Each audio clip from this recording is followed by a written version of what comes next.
So you think you know what credit score you need for a line of credit. Banks and lenders have their official numbers, but we found out the hard way that's not the whole picture. We actually went and applied with three different scores: a 580, a 680, and a 740. The results were pretty wild, and honestly, it all boiled down to one surprising detail. Go ahead and forget the official minimums for a second. A lot of lenders will say 680 is the magic number for a personal line of credit. But what happens if your score is just fair or even poor? Can you still get approved? We decided to put it to the test. First up, our 740 score. And yeah, no big shocker here, it sailed right through. Lenders see a score in the excellent range, like 740 and up, as a golden ticket, and they roll out the red carpet with the best rates and highest limits. No surprises there. Next, we tried the 680 score. This is what most would call a good credit score, and it's often the baseline for major banks.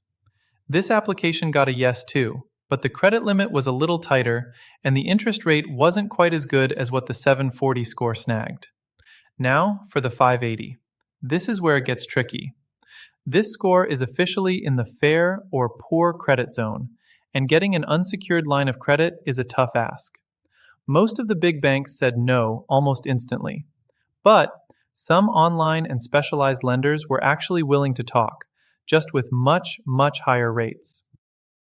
So, what was the one thing that really made the difference? It wasn't just that three-digit number. It was the debt-to-income ratio.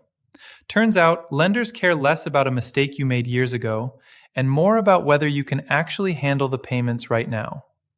A low debt-to-income ratio made even our 580 profile look a lot better to certain lenders. Before you apply for a line of credit, check your real credit score, the one lenders use, and review your full credit report for errors that could be hurting you.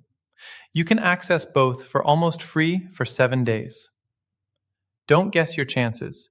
Use the link in the description to get started and see where you stand before applying. It takes minutes and could boost approval odds fast. At the end of the day, while a higher credit score definitely gets you better deals, it's not the only thing that matters. Your income and your current debt can be the key that unlocks an approval, even if your score isn't perfect. So don't just fixate on the score, focus on your whole financial picture.